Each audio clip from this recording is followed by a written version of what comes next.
नमस्कार, मी रायचंद्र शिंदे. स्वागत आहे तुम्हा सर्वांचं. खरं तर भटकंती विशेष मध्ये आपण महाराष्ट्रातल्या रायगड असेल किंवा पालघर जिल्ह्यातले काही किल्ले पाहिले, पण प्रथमच आपण उत्तर भारतातल्या काश्मीर मध्ये आहोत आणि 4 ते 5 दिवसाचा हा सगळा प्रवास आहे. खरं तर आम्ही 3 दिवसांपूर्वी महाराष्ट्रातून निघालो आणि जम्मू मार्गे आता काश्मीरमध्ये पोहोचलेलो आहे. हॉटेल रिव्हर पार्क नावाचे हॉटेल आहे, रिव्हर साईट या ठिकाणी आपण आहोत. आता बाकीचे जे पर्यटक आहेत ते सगळे आमच्यासोबत आलेले. आतमध्ये नाश्ता पाणी सुरू आहे. थंडी प्रचंड आहे, तुम्ही पाहिलंच असेल. मी हे एवढं सगळं पॅक केले. खरं तर महाराष्ट्रामध्ये आता 35 ते 40 डिग्रीचं तापमान आहे, प्रचंड उकाडा आहे. आणि तुम्ही म्हणाल एवढं पॅक करून मी कुठं निघालो आहे? बरोबर, काश्मीरमध्येच आहे. काश्मीरमध्ये आज आम्ही ज्या भागात जाणार आहे त्या भागातलं नेमकं वैशिष्ट्य काय असणार आहे, काय पाहणार आहोत, हे सगळं जाणून घेणार आहेत. आपल्यासोबत आयोजक आहेत आपल्या ट्रिपचे, त्यांना विचारणार. सर, एकदा तुमचा परिचय करून द्या आमच्या प्रेक्षकांसाठी, आणि आज आपण नेमकं काय पाहणार आहोत? परिचय म्हणजे असं आहे, गेली 35 वर्ष मी ह्या क्षेत्रात काम करतो आहे. काश्मीरमध्ये मी 2002ला आलो. ज्यावेळी मी 2002ला आलो त्यावेळी काश्मीर सेटल व्हायच्या उद्देशाने नाही आलो, तर जस्ट मला स्वतःला वैष्णोदेवीचं दर्शन घ्यायचं होतं म्हणून मी आलो. कारण मी बोललेलो होतो वैष्णोदेवीला, तुम्ही एकदा तरी तुझ्याकडे येईन. पण काय तिच्या मनात आलं काय माहीत नाही. तिने सांगितलं कायमचंच आहे. 2002पासूनचे अद्यापपर्यंतचा प्रवास एकदम सुपर्ब चालला आहे. म्हणजे काही घटना काश्मीर म्हटल्यावर काही घटना घडलेल्या आहेत, पण असं काय नाही की प्रत्येक ठिकाणी स्ट्रगल आहे. त्याप्रमाणे आम्ही पण स्ट्रगल केलं इथे. पण 2002चा काळ हा खूप हे होता, स्ट्रगल. म्हणजे थांबायचं की जायचं, आणि मला तर थांबायचं होतं कारण आम्ही लालबागमध्ये राहणार आहोत. त्यामुळे 2002चा काळ पाहिला तर आपण त्या काळात काँग्रेसचं सरकार होतं देशभरामध्ये, आणि त्या काळातलं हा परिसर पर्यटनाच्या दृष्टीने कसा होता साधारण? हा परिसर म्हणजे आम्ही पाहिलेलं आहे. आमच्या मिलिटरी मॅनला पण हे करत होते, इथे टॉर्चर करत होते. एवढं आम्ही स्वतः पाहिलेलं आहे. आणि 2002च्या साधारणतः 2008-09पर्यंत 10पर्यंत तर हे चाललेलंच होतं. 10 नंतर थोडंफार कमी झालं. आणि 2014 नंतर ज्यावेळी आम्ही काश्मीरमध्ये परत पाऊल ठेवलं, म्हणजे 2014ला आम्ही ज्या मोशनमध्ये पाऊल ठेवलं ना, त्या मोशनमध्ये पाऊल ठेवताना ना काश्मीर काहीतरी वेगळं वाटलं. पण कारणं अनेक आहेत, पण खरोखरच म्हणजे काश्मीर फ्री झालं असं, मुक्त पण. आणि इथले लोक पण आपल्याला कोऑपरेट करायला लागले. तुम्हाला खोटं वाटेल सर, मी इथल्या ज्या हे आहेत, ज्यावेळी त्यांना भाजपने हे बनवलं, स्वतःचं प्रतिनिधित्व दिलं, त्यांच्यावर मीटिंग घेतली की काश्मीरमध्ये काय प्रॉब्लेम. म्हणजे त्यांनी आम्हाला सांगितलं तुमचे काय प्रॉब्लेम्स आहेत ते आमच्याकडे या. तुंगा हॉटेल अंधेरी इथे त्यांची मीटिंग होती, आणि आम्ही त्या मीटिंगला गेलो आणि काही प्रश्न आम्ही शॉर्टमध्ये मांडले. पण खरंच सांगतो, त्यांनी एवढी उचल घेतली. जो त्रास आम्हाला 2014च्या अगोदर घोडेवाल्यांकडून होता, तो 2014च्या नंतर नव्हता. कारण मी स्वतः सोनमर्ग बंद केलेलं आहे, म्हणजे 2011-12ला. आपण आज सोनमार्गला जाणार आहोत आणि पुढच्या 4 दिवसामध्ये आपण प्रत्येक टप्प्याटप्प्यावर गप्पा मारणार, पण सोनमार्गबद्दल आपल्याला जाणून घ्यायचं. सोनमार्ग हे असं डेस्टिनेशन आहे ना सर, स्वर्ग आहे. काश्मीर तसं सगळंच स्वर्ग आहे, पण सोनमार्ग आहे ना, सोनमार्ग हे तिथून आपल्या याची हे चालू होते, यात्रा चालू होते, अमरनाथची यात्रा सुरू होते. सगळ्यात महत्त्वाचं म्हणजे सोनमार्गमध्ये गेल्यावर तुम्हाला असं वाटणार नाही की आपण कुठेतरी वेगळ्या राज्यात आलो आहे. सोनमार्गमध्ये तुम्ही पूर्ण सेफ असता. फक्त काही काळजी घ्यायची असतात स्वतःच्या वैयक्तिक. जर तुम्हाला काही प्रॉब्लेम्स असेल तर जास्त सोनमार्गमध्ये तुम्ही टेम्परेचरमध्ये जास्त जाऊ नका, कारण सोनमार्गचं टेम्परेचर हे पटकन खाली येतं. बरोबर आलं लक्षात. सोनमार्ग म्हणजे ग्रीन व्हॅली आहे. असं काय मोठं काय म्हणजे कुठचं तरी असं स्पॉट असं नाही आहे, पण ग्रीन व्हॅली आहे. आणि त्या ग्रीन व्हॅलीमध्ये तुम्हाला तो बर्फाच्छादित असा प्रदेश बघायचा आहे, आणि त्याच्यामध्ये तुम्हाला एन्जॉय करायचं आहे. एन्जॉय तर एवढी करू शकता ना तुम्ही सर. 8-8, 9-9, 10-10 फूट असा आईस असतो, आणि त्याच्यावरून घसरत यायचं, त्याच्यावर खेळायचं, स्लॅशेस वापरायचे, बॉल वापरायचे, त्या बॉलमधून तुम्ही खाली रोलिंग करत यायचं. खूप चांगल्या प्रकारे. 0 पॉईंट तर 1 नंबर आहे. पण 0 पॉईंटला आज सध्या जाता येईल की नाही शंका आहे, एवढा आईस पडलेला आहे. पण 0 पॉईंटपेक्षा आता आपल्या जवळ जिथे आपण गाड्या थांबवलेल्या असणार तिथेच तुम्हाला आईस मिळणार.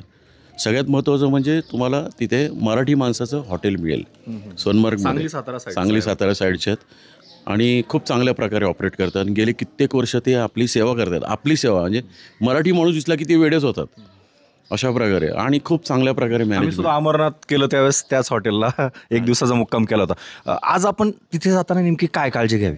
काळजी घ्यायची अशी आहे, कदाचित तुम्हाला ते ड्रेस घ्यायला सांगतील, आपलं शूज घ्यायला सांगतील, हँडग्लोव्स घ्यायला सांगतील, हे सगळं घ्या, पण बार्गेनिंग करून घ्या.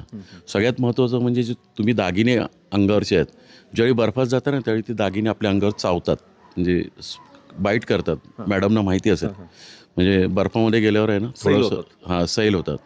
कदाचित ते तुटण्याची शक्यता असते, कदाचित ते ॲटोमॅटिकली तुमच्या गळ्यातून बाहेर पडण्याची शक्यता असते, कदाचित तुम्ही तो त्रास होतो म्हणून तुम्ही त्या जॅकेटमध्ये टाकण्याची शक्यता असते. आणि जॅकेटमध्ये ज्यावेळी टाकता तुम्ही त्यावेळी सावधानतेने टाका. कारण काय, ज्यावेळी तुम्ही ती जॅकेट परत देता त्यांना त्यावेळी तुमच्या लक्षात नसते, कारण एन्जॉय करून तुम्ही आलेला असता. कारण त्यांचं जॅकेट आपण वापरलेलं असतं. आणि मग एकदा त्यांच्याकडे जॅकेट गेलं आणि परत तुम्ही मागे आलात आणि परत गेलात की माझी चेन राहिली आहे, तर तुम्हाला मिळणार नाही. कारण सगळेच इथे प्रामाणिक नाही आहेत. पण खरंच सांगतो तुम्हाला, आत्ताचं काश्मीर खूप फिरण्यालायक आहे, एन्जॉय करायचं सगळ्यांनी. आजचं टेम्परेचर काय असावं साधारण या परिसरात? साधारणतः आजचं टेम्परेचर तिकडचं आत्ता मायनस आहे. ह्याच्या थोड्या वेळाने असं आहे की 8:30-9च्या दरम्यान 8 डिग्रीपर्यंत जातं. आपल्याला इथून किती अंतर साधारण सोनमर्ग आहे आणि जाताना आपण काय काय पाहणार आहोत? जाताना झील आहे, झील म्हणजे असं नदी आहे.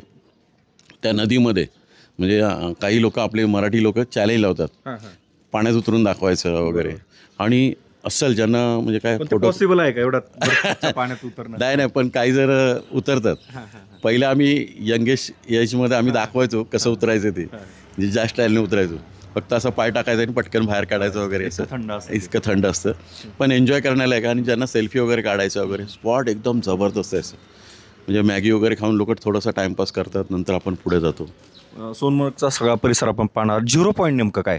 0 पॉईंट म्हणजे ॲक्च्युली सगळ्यात मोठं सोनमर्गचं टोक. तिथे अफाट बर्फ असतो. अफाट म्हणजे की तुमच्या डोळ्याला वेगळंच वाटेल. म्हणजे आपल्याला बर्फ बघायची सवय नाही, ग्रीनरी बघायची सवय, पण एवढा बर्फ असतो की तुम्ही राहूच शकत नाही. आपल्या डोळ्यांना तो त्रास पण होतो, व्हाईटनेसचा. कारण सूर्याची किरणं वगैरे पडली तर तो खूप आपल्या डोळ्याला त्रास होतो. काही लोक जास्त वेळ राहत नाही, त्या 10 मिनिटासाठी किंवा 20 मिनिटासाठी आहे ना 800 रुपये 900 रुपये मोजतात, पण त्यांना ते करायचं असतं. समजलं तुम्हाला? 0 पॉईंट तर माझ्यामध्ये करायचं, पण काही वेळा टेक्निकल प्रॉब्लेम्समुळे तो तुम्हाला करता येत नाही. बस. बरं, जाताना अजून काय पाहणार आपण? शहरातून बाहेर जाताना बाहेरून आलेल्या नागरिकांनी काय काळजी घेतली पाहिजे? एक लाल चौक आहे.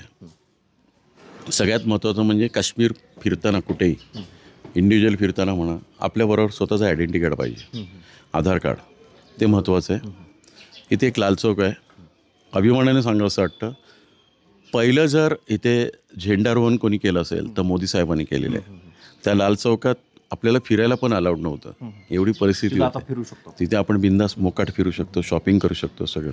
पण ऑर्गनायझरला विचारल्याशिवाय कुठेही जायचं नाही, असा आमचा एक रूल्स आहे. अजूनही काश्मीर आर्मीच्या ताब्यामध्ये आहे. आपल्याला काय अडचण आल्या तर स्थानिक पोलिसांना संपर्क करावी की आर्मीची जी लोक असतात त्यांना कॉन्टॅक्ट करा? पोलिसांना जरी संपर्क केला तरी चालेल. मी तुम्हाला आजच सगळं एक्सप्लेन नाही करू शकणार, आपण 5 दिवस आहोत. मी हळूहळू तुम्हाला प्रत्येक दिवसाला इथल्या काही गोष्टी चांगल्या पण आहेत त्या तुम्हाला एक्सप्लेन करेन. असं नाही की इथले पोलीस कसे आहेत काय नाही, मी तरी ब्लेम नाही करणार कोणा. पण मला ज्यावेळी घटना घडल्यात त्यावेळी खूप चांगल्या प्रकारे त्यांनी मला साथ दिलेली. आणि एक ऑर्गनायझर म्हणून मी तुम्हाला प्रामाणिकपणे सांगतो की इथले लोक पण चांगले आहेत. बघा, मला एकच समजतं, काहीतरी कुठेतरी जळालं असेल म्हणून तर धूर येतोय ना सर, एवढं तर मान्य करायला पाहिजे. बस मी एवढंच सांगतो. आणि तुम्ही अनेक वर्ष हे सगळं ट्रेकिंग करताय, तुमचा ड्रेस कोड वगैरे पाहिलं तर एक आमचा लीडर शोभतोय, आर्मी मॅन वाटतो, फॉरेस्टर वाटतो. अशा सगळ्या गोष्टी तुम्ही इतक्या वर्ष इथं राहताय, येत आहे, सगळं आयोजन करताय, काय चांगले वाईट अनुभव असतात तुम्हाला? चांगले वाईट म्हणण्यापेक्षा चांगलेच आम्हाला अनुभव आहेत. सगळ्यात महत्त्वाचं म्हणजे सांगतो तुम्हाला, सगळ्यात महत्त्वाचं सांगतो, आपण धर्म वगैरे बोलतो ना, तर मला त्याच्याबद्दल थोडंसं बोलायचं आहे. मी ज्यांच्या घरी राहतो ना ते मुस्लिम आहेत. तुम्ही काल सगळ्यांनी पाहिलं असेल. ह्याचा पण आपण बोलूया. 20 वर्ष त्या व्यक्तीशी माझा संपर्क आहे. सगळ्यात महत्त्वाचं म्हणजे तुम्हाला सांगतो की ती व्यक्ती माझी फोटोग्राफी करायची. आता तुम्ही हा ड्रेस कोड वगैरे बोलताय, त्याला खूप आवडायचं, मला घोड्यावरून फिरवायची. तो स्वतः कॅमेरामन आहे आणि तो माझे फोटो वगैरे काढायचा आणि असंच स्वतःच्या हॉटेलमध्ये वगैरे लावायचं. असं म्हणता म्हणता जी आमची त्याच्याशी ओळख झाली ना, तर तो मला सोडत नाही आणि मी त्याला सोडत नाही. अशा काय बऱ्याच गोष्टी घडल्या पेलगाममध्ये. त्यामुळे आम्ही पेलगाम बंद केलं. आज पण स्टे आपल्या पेलगाममध्ये नाही आहे. पेलगामचा स्टे आपला इथेच आहे. इथून आपण पेलगाम अप अँड डाऊन करणार. पण काश्मीर फिरायचं म्हटलं तर सेफ जागा श्रीनगरच आहे. इथून आपण बाकीचे पॉईंट सगळे पाहू शकतो. आणि सगळ्यात महत्त्वाचं म्हणजे पेलगाम हे मी तर म्हणतो आपल्या आशिया खंडात वर्ल्डेस्टला टच आहे. एवढं पण मी तुम्हाला सांगतो. काही पॉलिटिक्समुळे पेलगाम डेव्हलप नाही होऊ शकलं, पण ॲक्च्युली पेलगाम इज ग्रेट. म्हणजे पेलगामचं क्लायमेट म्हणा, पेलगामची लोकं म्हणा, खूप सुंदर आहेत. समजलं तुम्हाला. आणि तसं कोऑपरेटिव्ह आहेत. म्हणून तर मी सेटल झालो इन श्रीगणा. पहिलं सेटल झालो ते पहिलं पेलगाममध्ये झालो, ज्यांची मी तुम्हाला ओळख करून देईन आज रात्रीच. म्हणजे ज्यांच्यामुळे मी त्यांच्या घरी जाणार होतो आपण. हां जाणार, शुअर जाणार. आणि मी तुम्हाला सर घेऊन जाणार त्यांच्या घरी, कारण आपल्याकडे अशी माणसं पण दाखवली पाहिजे आपण सेफ पर्यटनासाठी. दाखवणार मी. खूप चांगली लोक आहेत आणि आपला सक्का भाऊ पण आपल्यासाठी एवढं करणार नाही, एवढं त्यांनी माझ्यासाठी केलेलं आहे. नक्कीच टप्प्याटप्प्याने आपण 4 दिवसाचं हे सगळं काश्मीर जाणून घेणार आहोत. तुमच्यासोबत गप्पा मारणार आहे, पण आपण आता निघणारच आहोत. थोड्या वेळामध्ये आपले सगळे पर्यटक तयार होत आहेत. Thank you sir. इतरही काही नागरिक आहेत. सर आप यहाँ कितने साल से कटरा से आए और ये पूरा हाँ गाड़ी का कितने साल से आप यहाँ ये पूरा पर्यटकों का क्या बोलते हैं उसकी जिम्मेदारी लेते हैं, घूमते हैं, क्या क्या देखने लायक है? देखने लायक सर कश्मीर में ऑल सारा देखने लायक ही है. कश्मीर में हर जगह सबसे ज़्यादा पहलगाम में अच्छा है. क्लाइमेट भी अच्छा है उधर का और बहुत अच्छी जगह है उधर घूमने में. आपको सबसे ज़्यादा कौन सी प्लेस अच्छी लगती है आप यहाँ के? वहीं पे लगता है पहलगाम. पहलगाम. अच्छा है उधर. ठीक है. हम उधर आज लोग भी अच्छे वैसे. अच्छा है. आप तो जम्मू से, मैं कटरा से आया हूँ. कटरा से. अभी इस साल कितने बार आए आप? इस साल मेरी ये कोई 8वीं बार आया हूँ. 8वीं बार आए. धन्यवाद. हम 3-4 दिन आपके साथ ही रहेंगे. क्या क्या हे देखेंगे. इथं आमचा एक ड्रायव्हरसुद्धा आहे. कालपासून तो आम्हाला बऱ्याच ठिकाणी. काका, आपले ड्रायव्हर काकांना बोलावं बरं जरा इकडं. आत्ता जे गेले ड्रायव्हर आमच्या गाडीचे जे होते ते. तर ड्रायव्हरसुद्धा खूप महत्त्वाचा असतो. तो वाटाडे असतो. हां. तो इथलाच आहे. त्याने आम्हाला काल येताना केशर मार्केट दाखवलं आणि त्याची स्वतःची शेतीसुद्धा त्यांनी सांगितली. स्वतःची जी काय बाग आहे तीसुद्धा, काय काय बागेमध्ये आहेत ते सुद्धा सांगितलं. हे सगळं जाणून घेणार आहे. थोडंसं आपण थांबणार आहे. नाश्त्याची सगळी तयारी सुरू आहे आणि पर्यटक जे आहेत त्यांना स्पॉटशी बोलणार आहे पर्यटकांसोबत, कारण काश्मीर पहिल्यांदा आलेले, दुसऱ्यांदा आलेले अनेकदा. हाँ, ड्राइवर भी हमारे साथ है. उस्ताद जी एक मिनट. कल से हम आपके साथ घूमे हैं. आपने केशर मार्केट भी हमें घुमाया. कितने साल से आप पर्यटकों को इधर लेकर आते, क्या अनुभव है आपका? कम से कम 20 साल से सर. 20 साल से सर हम घुमा रहा है कस्टमर को सर. आपका एज कितना है अभी? मेरा सर 32. हाँ जी सर. तो इतने जल्दी आपके राय में कश्मीर क्या है, भारत का कैसी जगह है? आप तो यहाँ के. सर हिंदुस्तान का जन्नत है सर. जन्नत है कश्मीर. यहाँ आना चाहिए सर. यहाँ पे एक बार आना चाहिए कश्मीर. बहुत अच्छा जगह है. लेकिन बीच हम देखेंगे 10-15 साल से पहले देखेंगे तो यहाँ डर भी बहुत था. आप यहाँ के लोग हैं, क्या सुझाव देंगे, क्या कहेंगे? पूरे भारत से लोग यहाँ आते हैं, हिंदुस्तान से लोग आते हैं. बोलेंगे आप खुद घूमो सर, आप खुद ही आंखें से देखो सर. आप यहाँ पे जो भी कश्मीर कोई जगह आप देखो सर, कोई टेंशन नहीं. आप जब आप अपनी आंखों से देखो आप खुद पता चलेगा कश्मीर का लोग अच्छा है क्या बुरा है. 4 दिन हम घूमने वाले हैं.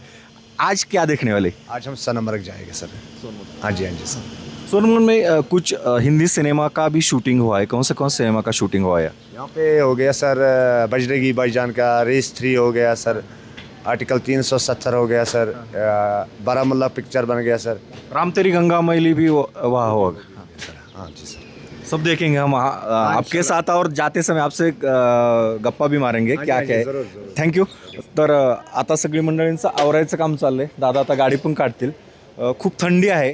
हॉटेल रिव्हर व्ह्यू हे हॉटेल आहे आणि आता सगळ्या पर्यटकांना नवीनच हॉटेल आहे, म्हणजे अजून बोर्डसुद्धा बाहेरच्या बाजूला दिसत नाही, कारण इथं येणाऱ्या पर्यटकांची काळजी घेण्यासाठी त्यांना राहण्यासाठी छोटी मोठी हॉटेल्स आहेत. आम्ही त्यामध्ये थांबलेलो आहे आणि आपण आज हा सगळा प्रवास माझ्यासोबत जाणून घेणार आहे. सोनमर्ग आत्तापर्यंत ज्यांनी कुणी दाखवलं असेल त्यांच्यापेक्षा वेगळेपणाने मी हे सोनमर्ग दाखवणार आहे. आणि विशेष म्हणजे जसं दादांनी सांगितलं आपल्याला अमरनाथला जाताना सोनमर्गवरूनच जावं लागतं. मी 2016-17ला आलो होतो, त्यावेळेस बुरहान वानी हा इथला सगळ्यात मोठा टेररिस्ट होता, त्याला मारलं होतं आणि त्यानंतर 3 दिवस काश्मीर बंद होतं. 1 दिवसच यात्रा सुरू झाली होती आणि पुन्हा आम्ही यात्रा केल्यानंतर पुन्हा काश्मीर बंद झालं. ते इतिहासामध्ये पहिल्यांदा 6 महिने काश्मीर बंद होतं, कर्फ्यू लागला होता. म्हणजे तुम्ही परिस्थिती पाहू शकता काश्मीर किती धोकादायक होतं त्या दरम्यान. खरोखरच नंदनवन आहे भारताचं, हिंदुस्थानचं नंदनवन आहे. हे नंदनवन दाखवण्याचा 4 दिवस मी प्रयत्न करणार आहे. 4 दिवसामध्ये आपण एक एक करून सगळ्या गोष्टी पाहणार आहे. आज मात्र आपण सोनमर्गचा प्रवास माझ्यासोबत करणार आहोत. मी सोनमर्गला चाललो आहे आणि जाताना एक वॉटरफॉल आपण पाहू शकतो या बाजूला. इकडे जर पाहिलं तर मागच्या साईडला आलेले पर्यटक सगळे आपला फोटो काढण्यामध्ये व्हिडिओ घेण्यामध्ये दंग आहेत. गांदरबल नावाचं हा वॉटरफॉल आहे आणि या ठिकाणी तुम्ही जर पाहिलं तर प्रत्येक कपल किंवा ज्या आलेले पर्यटक आहेत हे या ठिकाणी आपला फोटो घेण्यासाठी किंवा व्हिडिओ करण्यासाठी इच्छुक असतात. मागच्या बाजूला पाहिलं तर एक लवचं सिम्बॉल आहे आणि थोडंसं मी दाखवतो कॅमेरामधलं वरती येऊन. याच्यामधून प्रत्येकजण आपापला फोटो काढण्यासाठी या ठिकाणी गर्दी करतायत. खरं तर महाराष्ट्रात हे काही नवीन नाहीत अशा वॉटरफॉल. महाराष्ट्रातलं सह्याद्रीच्या पट्ट्यामध्ये पावसाळ्यामध्ये प्रचंड अशा प्रकारचे वॉटरफॉल असतात. पण आता एखादा वेगळा वॉटरफॉल पाहायचा असेल तर असे वॉटरफॉल पाहण्यामध्ये एक इंटरेस्टेड असतात. या बाजूला जर पाहिलं तर ही जी मंडळी आहेत प्रत्येकजण आणि इथं एक बिझनेस माइंडसुद्धा दिसतो आहे. या ठिकाणी जे स्थानिक नागरिक आहेत त्यांनी स्वतःच्या हातामध्ये कबुतरं घेऊन आपल्या हातावरती दिल्यानंतर त्या ठिकाणी ही लोक सगळी यामध्ये आपला फोटो काढण्यामध्ये दंग असतात. पुन्हा एकदा मी थोडंसं दाखवतो या बाजूला मागच्या साईडला. हा साधारण एक 300 फूट एक साधारण वॉटरफॉल असेल आणि हे पाणी वरतून खाली येते. खरं तर हे नाविन्य काही नाही महाराष्ट्राच्या. इथला निसर्ग जो आहे तो खरं पाहण्यासारखा असतो आणि म्हणूनच हा निसर्ग दाखवण्यासाठी पाहण्यासाठी अनेक पर्यटक या ठिकाणी गर्दी करत असतात. पुढे सुद्धा जे काही नवीन पॉईंट्स आहेत हे माझ्यासोबत तुम्ही पाहणार आहात. पीछे बैठा है आप तो कुछ नहीं ले लेंगे, हम वो पैसा हमको देना है. देखिए ऐसा नहीं जाना है तो वहाँ पे थोड़ा मतलब बार्गेनिंग करना है. चोरी के बताने में उनको बोलेंगे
मेरा नंबर है तो मैं जाऊँगा.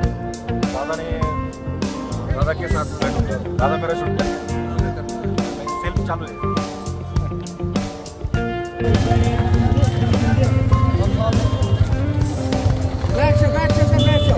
बैठो क्या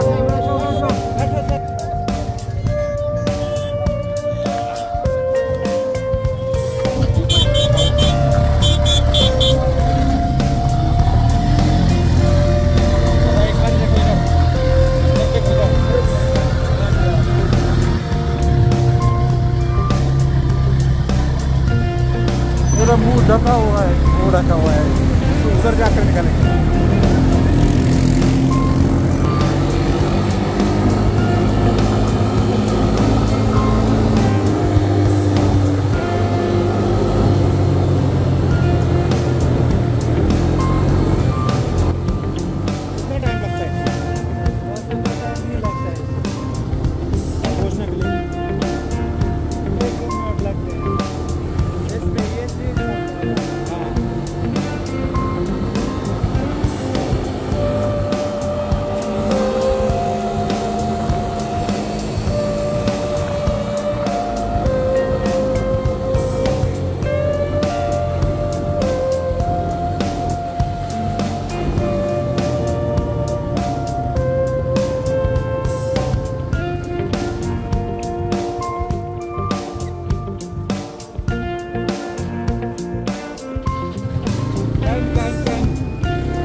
आपण आहोत सिंधू नदीच्या पात्रामध्ये।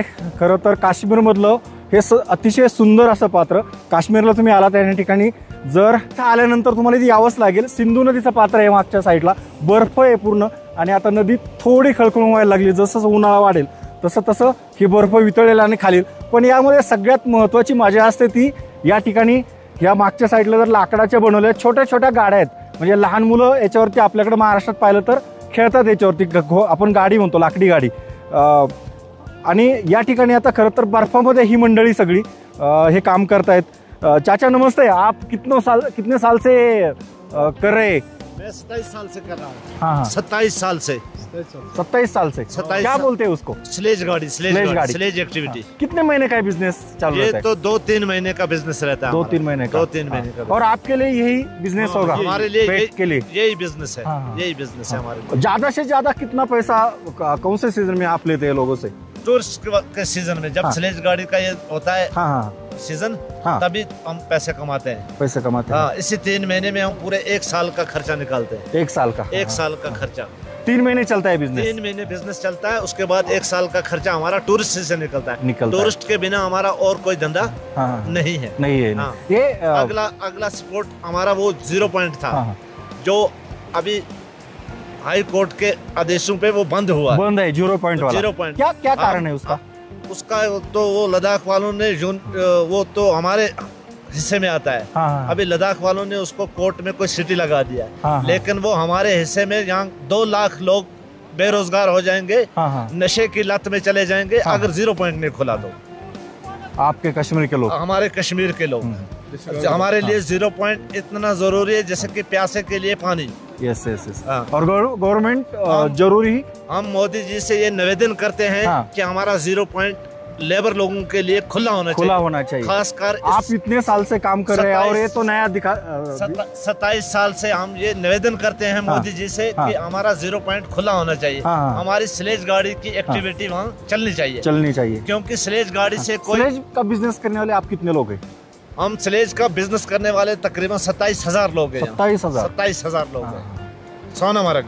और आप इतने बुजुर्ग हैं, नए आदमी भी आ रहे नए हैं, आदमी ये भी आ रहे हैं। नया लड़का दिखा है। आपका एज कितना है? मेरा 28 साल। 28 साल। और कितने साल से एक बिजनेस मैं कर रहे ये हैं? 10 साल से कर रहा हूँ। 10 साल से। हाँ 10 साल से। आपका भी क्या निवेदन है? मेरा अभी भी ये government को? मोदी से कहा जाता है 0 पॉइंट खुला होना चाहिए। हाँ, हाँ। हमें वहीं पर कारोबार, और कोई कारोबार नहीं, खाली टूरिस्ट की कारोबार है। हाँ जी। आप क्या बोलना चाहेंगे? हम भी सर यही 0 पॉइंट के बारे में। 0 पॉइंट के बारे में तो हम देख सकते हैं पीछे जो बर्फ है उसमें चलाने वाली ये छोटी छोटी लकड़ी की गाड़ी है, स्लेज गाड़ी बोलते हैं उसका, बर्फ के ऊपर चलती है और पोल्यूशन नहीं है। और हम भी निवेदन करते हैं गवर्नमेंट को ये जल्दी से जल्दी ये और आगे वाला 0 पॉइंट खुला हो जाए तो इन 27,000 लोग हैं उनके लिए अच्छा रहेगा, उनका पेट इसके ऊपर रहता है।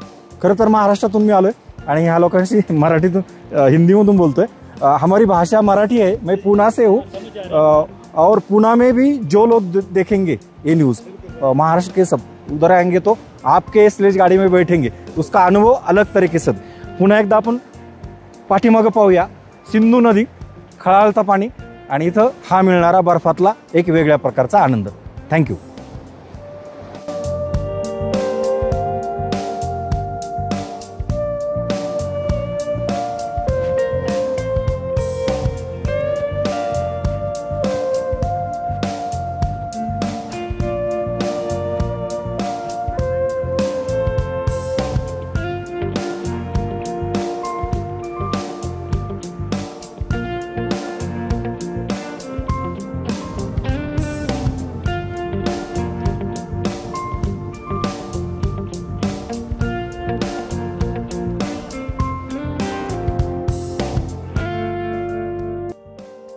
आपण आहोत सोनमर्गमध्ये आणि सोनमर्गमध्ये जर पाहिलं तर हा बर्फ खेळण्यासाठी पर्यटक देशभरातून या सीझनला येत राहतात। आपण जर पाहिलं तर माझ्या उंचीतके हे सगळे बर्फाचे गोळे आणि रस्त्यावरती पडलेला हा बर्फ साचलेला आहे।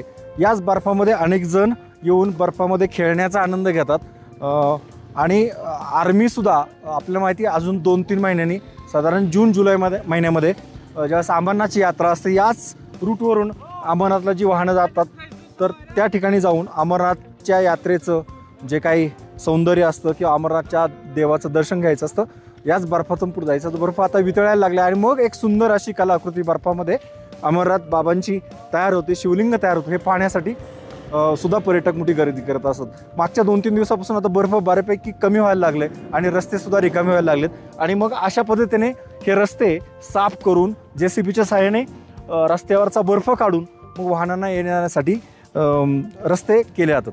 आर्मीचं खूप मोठं या ठिकाणी महत्त्वाचं योगदान असतं। काश्मीरमध्ये आर्मीचीच चालते, काश्मीरी पोलीस असतात त्यांची खूप इकडं कमी चालते. आर्मीच्या अखत्यारीत असलेला हा सगळा एरिया आहे, त्यामुळं या ठिकाणी पर्यटक सेफ असतात, सुरक्षित असतात.